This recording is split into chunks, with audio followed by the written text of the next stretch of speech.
François de Montmorency-Laval naît le 30 avril 1623 dans une famille de haute noblesse, mais désargentée. Il signera toujours plus tard François de Laval, et c'est sous ce nom qu'il est passé à la postérité. François est le troisième garçon de la famille. Selon les coutumes de l'époque, ses parents le destinent à devenir prêtre et il reçoit la tonsure à 8 ans. Il est envoyé à la Flèche dans le collège des Jésuites. Malheureusement, son père meurt alors qu'il n'a encore que 13 ans, ce qui réduit sa famille à une situation économique précaire. Son oncle, François de Péricard, le frère de sa mère, est évêque d'Évreux. En 1637, il nomme son jeune neveu chanoine de sa cathédrale, un poste qui lui assure un revenu ecclésiastique fixe. François peut donc soutenir financièrement sa famille et continuer ses études.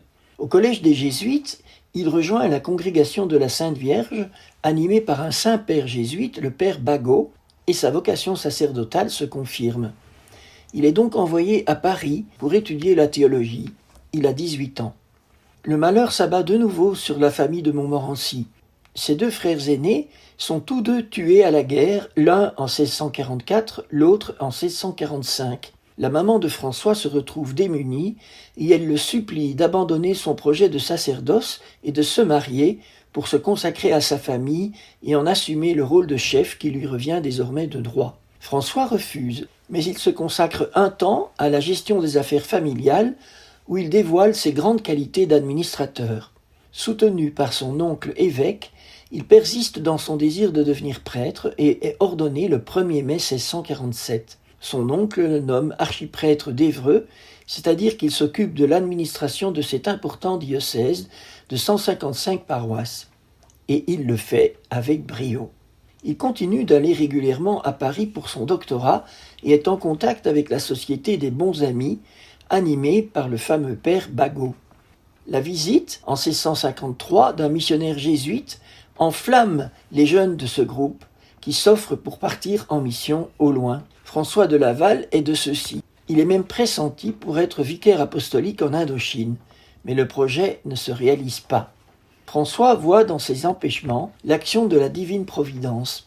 Il s'installe à Caen, où il se met sous la direction de Jean de Bernières, un laïc pieux qui a fondé une petite communauté de prêtres et de laïcs appelée l'Ermitage. Jean de Bernières est l'auteur d'un livre de spiritualité, Le chrétien intérieur, qui marque profondément François de Laval. Les membres de cette communauté se consacrent à la prière et aux œuvres de miséricorde. Ici, de nouveau, j'aime souligner le fait que François cherche toujours à cheminer en groupe vers la sainteté, y compris dans un groupe fondé et dirigé par un laïc qui devient son guide spirituel sur le chemin de la sainteté. Il est beau de voir que toujours dans l'Église, il y a eu des laïcs qui brûlaient du désir de la sainteté.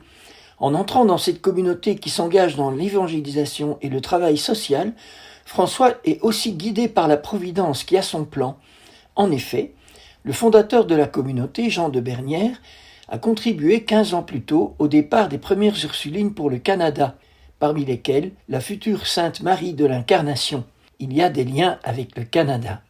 En 1657, la Nouvelle-France, le nom qu'on donne à l'époque au Québec, s'adresse au roi Louis XIV pour lui demander que soit nommé un évêque résident.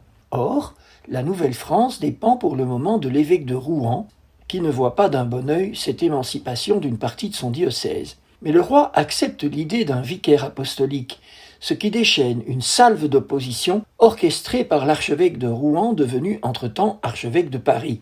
Il empêche le départ de François de Laval, qui a été choisi pour ce poste, mais la Nouvelle-France fait appel au pape qui accepte que François soit ordonné évêque en secret.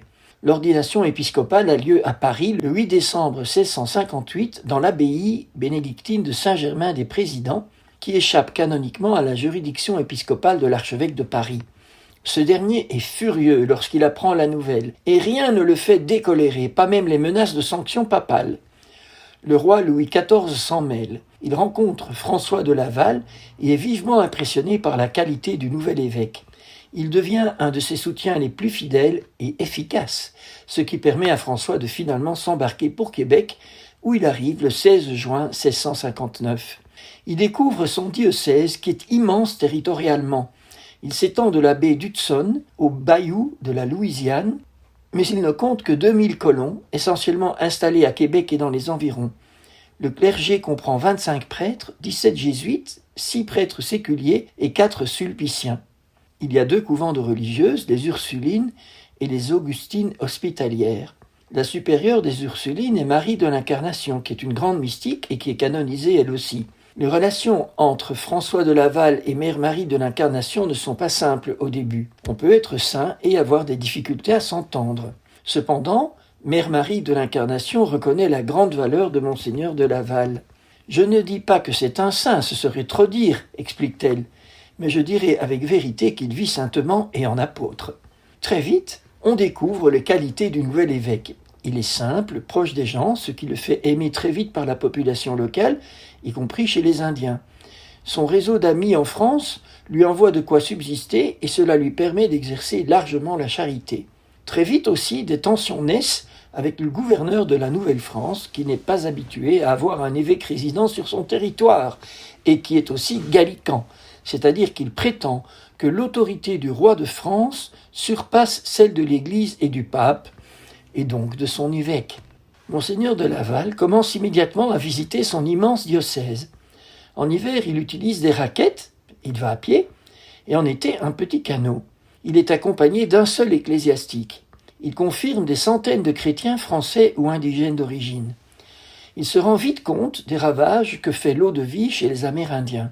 Il en interdit la vente sous peine d'excommunication. Cela provoque un conflit ouvert avec le gouverneur, car l'eau-de-vie facilite le commerce de la fourrure. Pour résoudre cette crise, François de Laval retourne en France et plaide sa cause auprès de Louis XIV, qui se souvient très bien de lui. Il l'accueille chaleureusement et lui accorde ce qu'il demande. Il rappelle le gouverneur, il décide de faire de la Nouvelle-France un diocèse à part entière et donne à son évêque les mêmes pouvoirs politiques qu'au gouverneur. C'est une victoire complète. De retour en Nouvelle-France, Monseigneur de Laval peut ouvrir un séminaire inspiré de celui des missions étrangères de Paris. Le séminaire de Québec est une institution unique.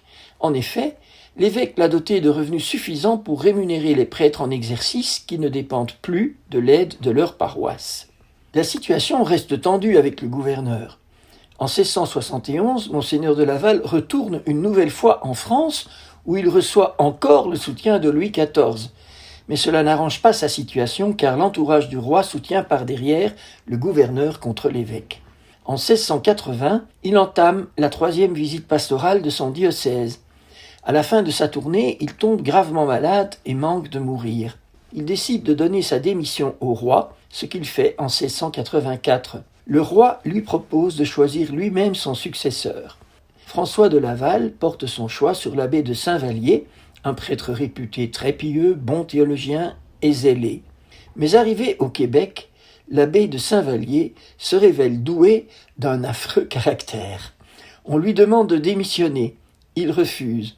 Toute la fin de sa vie, François de Laval aura à supporter les tracasseries de son successeur jusqu'à ce qu'il soit fait prisonnier par les Anglais et que Louis XIV refuse de payer sa rançon libératrice. C'est François de Laval qui assure l'intérim jusqu'à sa mort, le 6 mai 1708, suite à une engelure au talon qui s'est déclarée pendant la Semaine sainte. Il a été béatifié par Jean-Paul II en 1980 et canonisé par le pape François en 2014 par le processus de canonisation équipolante dont je vous ai déjà parlé. François de Laval est un des saints qui nous indique avec le plus de force la voie de l'abandon et de la confiance dans la divine providence. Il a appris à voir la main de Dieu dans tous les événements de sa vie, qu'il soit heureux ou malheureux, convaincu, et je cite, que la providence de Dieu nous oblige plus particulièrement de nous abandonner entièrement à son adorable conduite et d'y mettre toute notre confiance, car, je cite toujours, la main de notre Seigneur est infiniment plus puissante pour édifier. Nous n'avons qu'à lui être fidèles et le laisser faire.